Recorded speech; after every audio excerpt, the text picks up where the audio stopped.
देखो, लाइफ में एक गलतफ़हमी तो कहते हैं कभी भी किसी को नहीं होनी चाहिए। और आपके साथ भी अगर कभी ऐसा हो तो आप उस चीज़ पे कभी यकीन मत कीजिएगा कि जब अगला बंदा या आपका पार्टनर या जो भी आपकी ज़िंदगी में है, आप रिलेशन में है, वो आपको ये कहे कि मैं बिज़ी हूँ या मैं सो रहा हूँ। ये सिर्फ़ बहाने होते हैं।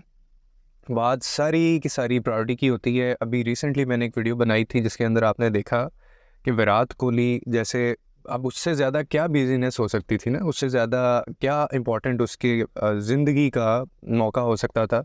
लेकिन उस मौके के ऊपर भी वो शख्स जो है, उसने अपनी प्रायोरिटी सेट की हुई है, वो बात कर रहा है अपनी फैमिली से और उनको बता रहा है। और सिर्फ तभी नहीं, जब वो इंडिया जब वापस गए हैं और जब आप देखेंगे वो वापस जा रहे हैं बस के अंदर और वो सारा सेलिब्रेट कर रहे हैं, लोग इकट्ठे हुए हैं, लाखों लोग वहाँ पे मौजूद हैं, देखने के लिए आए हुए हैं, वो तब भी फ़ोन के ऊपर बात कर रहा है और वो वीडियो कॉल से उनको दिखा रहा है। तो इसका मतलब हरगिज़ ये नहीं है कि आपने भी बिल्कुल ऐसे ही करना है या आपको इसी तरह से दिखाने के लिए चीज़ें करनी पड़ती हैं। लेकिन बात सिर्फ इतनी है कि जहाँ पे आपको समझा जा रहा होगा, जहाँ पे आप किसी की प्रायोरिटी होंगे, वहाँ पे आपके लिए हमेशा टाइम भी निकल आएगा, आपकी बात भी सुन ली जाएगी, आपको इम्पोर्टेंस भी दी जाएगी, आपको जगह भी दी जाएगी और आपको आपकी अहमियत का अंदाज़ा भी पता चल जाएगा इसी वजह से, रवैयों से। तो जहाँ पे ये मामलात होते हैं ना कि मैं बिज़ी था, मुझे ये हो गया, मुझे वो हो गया और ऐसा नहीं मैं कर सका, ये सारे बहाने होते हैं। कभी भी ज़िंदगी में ऐसी गलतफ़हमी आपने नहीं पालनी। और ये रेड फ्लैग्स होते हैं, ठीक है? ये बहुत ज़्यादा रेड फ्लैग्स होते हैं और ये रिश्ते की खूबसूरती होती ये है। सारे के साथ तो नहीं आप ऐसे करते ना, सारे लोग तो नहीं आपसे आपका टाइम माँगते। कभी ऐसा हुआ कि आपका जो दोस्त है वो आपसे लड़ता रहे इसी बात के ऊपर, तुम मुझे टाइम नहीं देते, टाइम नहीं देते, टाइम नहीं देते, या ऐसे ही कोई तीसरा बंदा आपका कोलीग है या आपका बॉस है, वो आपसे लड़ता रहे कि मुझे टाइम नहीं देते, मुझे टाइम नहीं देते, टाइम नहीं देते। कहाँ पे ऐसा होगा? हमारी ज़िंदगी में 1-2 लोग होते हैं ना, और वो क्यों ऐसे हमें करना होता है? क्योंकि वो हमारी प्रायोरिटी होते हैं। बहुत सारे मेरे पास जो, अब आप फिर कहेंगे कि ये हमेशा यहाँ से बात शुरू कर देता है कि मेरे पास केसेस आते हैं, पता नहीं बताने के लिए या शो को ओवर करने के लिए सारी चीज़ें होती हैं। तो मैं ये हमेशा इसलिए कहता हूँ, इसके अलावा भी बहुत सारे मसले मसाइल आते हैं, लेकिन वो मैं डिस्कस इसलिए नहीं करता कि I do respect people's privacy, और शायद इसी वजह से लोग मेरे पास आते हैं क्योंकि मैं उनकी प्राइवेसी का ख्याल रखता हूँ और मैं लिहाज करता हूँ और मैंने कभी कंप्रोमाइज़ नहीं होने दी ये चीज़। लोग अपने रिलेशनशिप के इश्यूज़ लेके आते हैं, रिलेशनशिप के अलावा बहुत सारे इश्यूज़ होते हैं कई। तो आपको जब भी कोई बात मैं ये कह के बताता हूँ ना कि मेरे पास एक बंदा आया या मेरे पास एक बंदी आई और वो सेशन के अंदर या प्राइवेट सेशन के अंदर ये बात हुई, मकसद सिर्फ इतना होता है कि आपके लिए वो एक लर्निंग हो। और कुछ तो ऐसे होते हैं लोग, वो अपना जो मसला लेके आते हैं, वो ये बाकायदा मुझे बोलते हैं कि आपने ये बात अपनी वीडियो के थ्रू आपने ये बतानी है कि जो गलतियाँ हमने की हैं वो लड़कियाँ या बच्चियाँ वो गलतियाँ ना करें, या जो हमने रिलेशन में गलती की है, जो मैंने रिलेशन में गलती की, वो दूसरे ना करें। तो बताने का मकसद सिर्फ इतना होता है कि आपको एक आइडिया मिले, आपको एक सेंस मिले, आपको पता हो, अवेयरनेस हो आपको इन चीज़ों की कि किस तरह से आपने इन चीज़ों को टैकल करना है। तो प्रायोरिटी के ऊपर आपने कभी कंप्रोमाइज़ नहीं करना है, हमेशा याद रखना है अपने रिश्ते के अंदर, क्योंकि ये छोटी-छोटी चीज़ें बाद में जाके फिर ये हैबिचुअल हो जाती हैं, फिर ये पैटर्न्स बन जाते हैं और फिर आपका एक रिश्ता उस स्टेज पे चला जाता है कि ना आप छोड़ सकते हैं, ना आप अपना सकते हैं। उसकी बहुत सारी मल्टीपल रीज़न्स होती हैं। तो पहले अगर ये आपको रिश्ते में चीज़ समझ आ जाए तो फ़ैसला ले लीजिए, क्योंकि बाद में जाके यही चीज़ फिर आपको तंग करती है और डिस्टर्ब करती है, फिर एक दूसरे के साथ इंसान उस तरह से रहता भी नहीं है। अभी एक और मैंने आपके, शायद आपको मिली हो कि मैंने बात की थी कि बानो कुचिया से किसी ने एक दफ़ा पूछा कि आप जो है, कौन-सा रिश्ता ज़िंदगी में या दुनिया में कौन-सा रिश्ता है जो सबसे खूबसूरत है जिसको आप समझते हैं? तो उन्होंने आगे से कहा कि मुख़लिसी का रिश्ता। अब ये मुख़लिसी चाहे आपके बहन-भाई के रिश्ते में हो, माँ-बाप के रिश्ते में, माँ-बाप, भाई-बहन या कोई भी रिश्तेदार, दोस्त, कोलीग, या आप अगर शादीशुदा हैं या मियाँ-बीवी में ये रिश्ता है। मुख़लिसी का रिश्ता जो होता है वो सबसे खूबसूरत होता है। उसकी वजह ये होता है कि आप अगले बंदे के साथ ना कोई मुफ़ादियत नहीं होती। आप अगले बंदे से सिर्फ़ उसकी पर्सनैलिटी को लेके, उसके वक़्त को लेके, उसकी मोहब्बत को लेके, उसकी अंडरस्टैंडिंग को लेके, उसकी रूह को लेके, इसका डायरेक्ट कनेक्शन होता है सोल टू सोल। जब ये बीच में ये जिस्मों की बात आ जाती है, फिर जब ये फिज़िकली होना इसमें बात आ जाती है, या आपके कोई जी मुझे तुम्हारा शक्ल बड़ी अच्छी लगती है, शक्ल अच्छी लगती है, ठीक है, होना चाहिए। लेकिन शक्ल, मैं अक्सर एक बात करता होता हूँ कि आपको किसी बंदे की शक्ल पसंद है, मैं आपको उसके सामने ला के बिठा देता हूँ। 3-4 साल आप उसको सामने बिठा के रखें, उसको देखते रहें, आप कितना देख लेंगे उसको? आप बोर हो जाएँ, बोर क्या हो जाएँगे, आपको नफ़रत हो जाएगी उस शक्ल से। अगर आप 1-2 साल बिठा के उसको देखते रहें या सामने ही बैठा हुआ है आपके, तो शक्ल की ये एक अहमियत है। हमेशा खूबसूरत बनाती है रिश्ते को आपकी ऑनेस्टी, आपकी लॉयल्टी, आपकी जो मुखलिसी है, जैसे बानो कुद्सिया ने कहा, या बाकी बहुत सारी चीज़ें ना भी हों, सिर्फ़ अगर मुखलिस हैं आप एक दूसरे के साथ। और एतबार एक बहुत अच्छा, बहुत खूबसूरत लफ्ज़ भी है और इसको कभी एक्सप्लेन नहीं किया गया। मैंने आगे भी कहा था कि मैंने इतने रिश्ते ऐसे देखे हैं और मैंने ऑब्ज़र्व किए हैं फैमिली में अपनी, बाहर लोगों के अब आते हैं more than 200 cases, more than 200 people, उनसे समझ लें कि मैं वो इंटरैक्ट कर चुका हूँ सेशंस के अंदर भी। तो मुझे जो एक बात समझ आई है कि जहाँ पे मैंने एतबार देखा है ना एक दूसरे के ऊपर, वहाँ पे वो रिश्ते जो है उनमें ना अंडरस्टैंडिंग थी, ना एक दूसरे की इज़्ज़त करते थे, गालियाँ देते थे, अब्यूसिव थे, बिल्कुल बात नहीं हो रही। सारी चीज़ें जितना ख़राब या जितना बिगाड़ एक रिश्ते में पैदा हो सकता है, लेकिन एतबार बहुत था। मैंने वो रिश्ते चलते देखे हैं। और जहाँ पे एतबार नहीं था, वो ये मुनाफ़िक़त भी है बीच में थी, इज़्ज़त भी कर रहे हैं लोगों को दिखाने के लिए, बहुत लव बॉम्बिंग कर रहे हैं एक दूसरे के, रिश्तेदारों के सामने बहुत अच्छे हैं, फंक्शंस में भी जा रहे हैं, पैसा भी बहुत है, जुड़-जुड़ के भी बड़ा बैठ रहे हैं और वो सारे, सबका यही ओपिनियन है कि जी बड़ा परफेक्ट कपल है। लेकिन उनके रूम्स के अंदर, आप उनके कमरों की कहानी क्या होती है कि एक दूसरे को जानवरों की तरह ट्रीट कर रहे होते हैं, लड़ाई झगड़ा चल रहा होता है और वो रिश्ते नहीं चल पाते। 2-3, 4, 5, 6, 10 साल इन रिश्तों की मुद्दत होती है, इतनी वैलिडिटी है। क्यों? एतबार नहीं था। अब आप कहेंगे कि मैंने तो एतबार किया था और ये एतबार करना एक बहुत सबसे बड़ा एक रिस्क है आजकल, क्योंकि लोग एतबार के काबिल ही नहीं है। हमने एतबार किया था तो ये नौबत आई थी। तो जब आप एतबार करते हैं ना, तो फिर आप वो एतबार जताते नहीं हैं, ठीक है? आप एतबार अगर अपने पार्टनर के ऊपर करते हैं, तो आपने फिर उसको तोड़ निभाना होता है, आपने आखिर तक उसको लेके जाना होता है, फिर आपने देखना होता है कि ये वापस आता है या नहीं आता है। क्योंकि ये चीज़, चाहे मर्द हैं आप, चाहे औरत हैं आप, अगर एक मर्द को ये चीज़ एहसास हो गया है ना अपनी पार्टनर को लेके या अपने जो भी उसके रिलेशन में है जिसके साथ भी वो, अगर उसको ये अंदाज़ा हो गया है ना कि यार ये मेरे साथ, मेरे ऊपर ये एतबार नहीं करता, तो वो सारी ज़िंदगी, मैं आपको अभी बता रहा हूँ, वो सारी ज़िंदगी आपके पास नहीं आएगा, वो सारी ज़िंदगी रिश्ता नहीं चलेगा, वो रिस्पेक्ट नहीं करेगा, ऊपर-ऊपर से सब हो रहा होगा।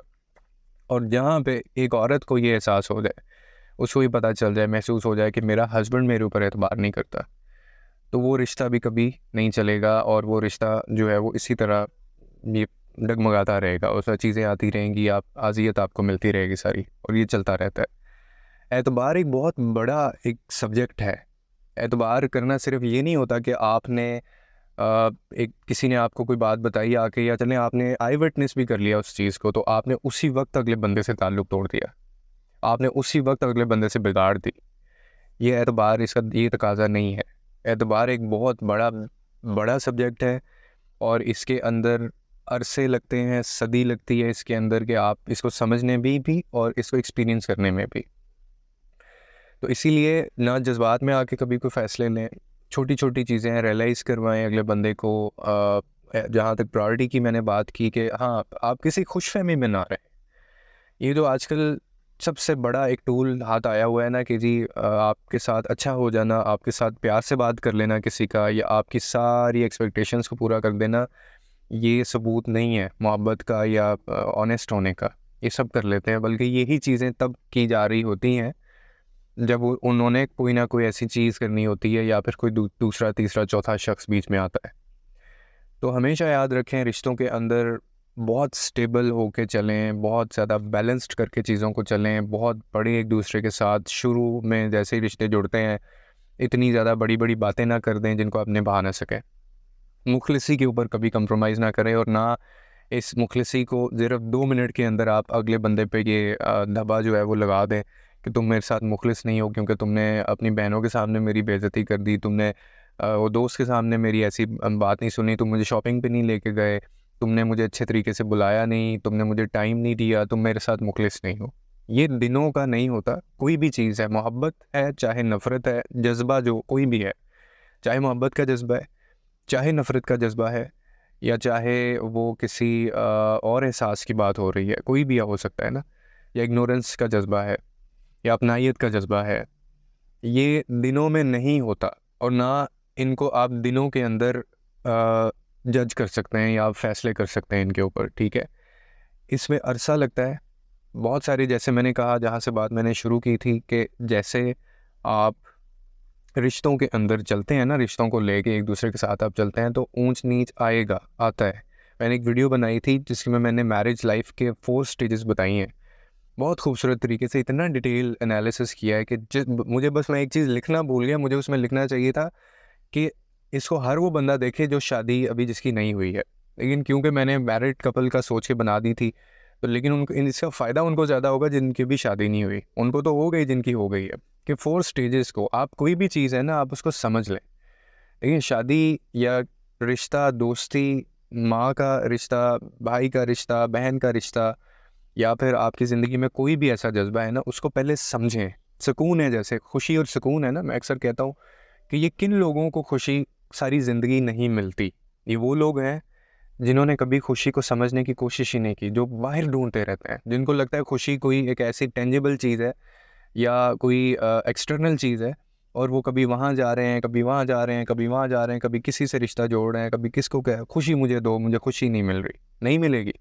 क्योंकि ये एक ऐसी चीज़ है that is with from the within, आपके अंदर है, यहाँ पे है। इसको समझें, खुशी को समझना है। जिस बंदे ने समझ लिया वो खुश भी हो जाएगा। इसी तरह सुकून है, सुकून को अगर आपने समझ लिया, अगर आप सुकून को एक्सपीरियंस करना चाहते हैं ना, तो आपको फिर इसको समझना पड़ेगा। सुकून बाहर नहीं है कहीं भी, सुकून आपके अंदर है। ठीक है। मैंने, अब आप कहेंगे कि इतनी ख़राब रिश्ते ख़राब होते हैं, इतना कुछ होता है, हम क्या करें ऐसे हालात में। तो मेरे पास ऐसे भी केसेस आते हैं, ऐसी मैंने ख़वातीन देखी हैं, ऐसे लोग देखे हैं, ऐसे इंसान देखे हैं कि जो उनकी ज़िंदगियों में कुछ अच्छा नहीं है। आप उनकी लाइफ को देखें, उनकी लाइफ में कहीं से आपको कोई चीज़ ठीक नज़र नहीं आ रही है, अपनी जगह पे है, लेकिन वो दे एक्सपीरियंस पीस, दे एक्सपीरियंस हैप्पीनेस। उसकी वजह क्या है कि उनको इसका आर्ट पता है कि यार बाहर कोई बदतमीज़ी घर में कोई कर भी रहा है ना, तो वो कह रहा है यार लेट इट गो, यार फॉरगेट इट, आपको जो करना है बाहर जाके कर लो, या सामने भी उनको फ़र्क नहीं पड़ रहा होता। क्योंकि वो अपनी मेंटल जो लेवल उनका होता है ना, वो उस लेवल पे ले गए होते हैं, इतना आर्ट और इतना वो एक्सपर्ट हो गए होते हैं इस चीज़ के अंदर, पढ़ के पीस को या खुशी को, उनको समझ आ जाती है कि ये मैं ही हूँ करने वाला। और आखिर पे हमेशा एक बात याद रखें, दुनिया में वाहिद शख्स जो एंड तक आपके साथ चलेगा, दुनिया में वाहिद शख्स जो एंड तक आपके साथ चलेगा, वो आप खुद है। वो ना आपकी बीवी है, वो ना आपका शौहर है, ना आपका भाई है, ना आपका बाप है, ना आपकी माँ है, ना कोई और तीसरा है। ठीक है, ना कोई चीज़ है। दुनिया का वाहिद शख्स जो आपके साथ एंड तक चलेगा, वो आप खुद हैं। तो अपने आप पे इन्वेस्ट करें, अपने आप को उस लेवल पे आप लेके जाएं कि आप मुकाबला कर सकें इन चीज़ों का, आप निभा सकें। मेरे पास अभी पिछले दिनों एक खातून थी, उनका सेशन हो रहा था, तो वो मसले वही थे जो आगे भी आते हैं, और यही बहुत ज़्यादा इश्यूज़ थे उनके लाइफ में और रिलेशनशिप्स को लेके। मतलब जितना ज़्यादा आप कह लें बिगाड़, आप बिगाड़ का लफ्ज़ जितना ज़्यादा इस्तेमाल कर सकते हैं, ऐसा इससे अगला भी कोई लफ्ज़ है आप वो इस्तेमाल कर लें। इतनी उनकी लाइफ में स्ट्रगल और वो मुश्किलात थी हैं। लेकिन वो कहती हैं कि मैंने छोड़ दिया अल्लाह के ऊपर सारा कुछ, और मुझे फ़र्क नहीं पड़ता। तो मैं अब मुझे, वो कहती मेरी आप इस चीज़ पे ट्रेनिंग करें कि मैं अपने आप को मज़ीद बेहतर कैसे करूं, मुझे मसला हल नहीं करना, मसला हल नहीं होगा, मैंने मसला हल नहीं करना। इसलिए तो जो जैसे रहना है वो रहेगा, मैं किसी को ठीक नहीं कर सकती, क्योंकि मैंने करके देखी है वो सारी चीज़ें जो मैंने करके देख ली हैं। लेकिन मुझे अब अपने ऊपर इन्वेस्ट करना है, मुझे अपने आप को आगे लेके जाना है। मुझे बड़ा अच्छा लगा और मैंने उनको अप्रिशिएट किया इस चीज़ पे। मैंने कहा वो 90% जो 100% है ना, उसमें से 90% जो है वो होते हैं जो कहते हैं कि नहीं, वो मसला ही हल करना है, या मसले को निकालना है, या मैंने कोई फ़ैसला लेना है, मुझसे नहीं होता, या इसको सबक सिखाना है, या रिवेंज लेना है, या मैंने तकलीफ़ में रहना है, या मैंने छोड़ के चले जाना है। अपने ऊपर इन्वेस्ट करने की बात नहीं आती। अगर आपके पास सारी रिसोर्सेज हैं, देखिए इंटरनेट है, गूगल है, आपके पास लैपटॉप है, मोबाइल है, यूट्यूब है, चैट जीपीटी, क्या कुछ आ गया है, लेक्चर्स हैं, इतनी खूबसूरत लोग बातें कर रहे होते हैं। आप उन सारी चीज़ों को सीखें, समझें, और जिन चीज़ों का ताल्लुक आपके अंदर से है ना, खुशी, सुकून या रूहानियत, इनको बाहर ना ढूंढें, अपने अंदर इन चीज़ों को ढूंढें, ये आर्ट समझें और अपने आप को खुश करें। फिर देखें आप कैसे आपकी लाइफ में मैजिक होगा और आप इनेबल हो जाएंगे इन सारी चीज़ों को डील करने के लिए भी। तो उम्मीद करता हूँ आपको इस वीडियो से कोई ना कोई अंडरस्टैंडिंग मिली होगी। लोगों के लिए आसानियाँ पैदा करें, रब आपके लिए आसानियाँ पैदा करेगा। और हमेशा याद रखें कि आप एक वजह ये भी होती है हमारे रिलेशन में, ज़िंदगी में इतना ज़्यादा गमों की, इतने ज़्यादा सदमे तकलीफ़ें कि हम लोग अल्लाह से दूर हैं। हम रूहानियत को एक्सपीरियंस नहीं करते। सिर्फ़ एक रूहानी वाहिद हल है जो दीन ने हमें दिया हुआ है। हमने वो पूरा का पूरा जो दीन है, आधा हिस्सा ही हमने छोड़ा हुआ है और हम बाकी आधे हिस्से के पीछे भाग रहे हैं। उसका हमें आर्ट आता ही नहीं है, वो भी नहीं आपको समझ आ रही। तो आप सिर्फ नमाज़ पढ़ना शुरू कर दें अपने दिल से, नीयत से। आप सिर्फ अपने आप को अल्लाह के करीब ले जाएं, अल्लाह से वो बातें जो लोगों से करते हैं, वो बातें जो मेरे साथ करना चाहते हैं, आप वो अल्लाह से करनी शुरू कर दें। आप करें तो सही।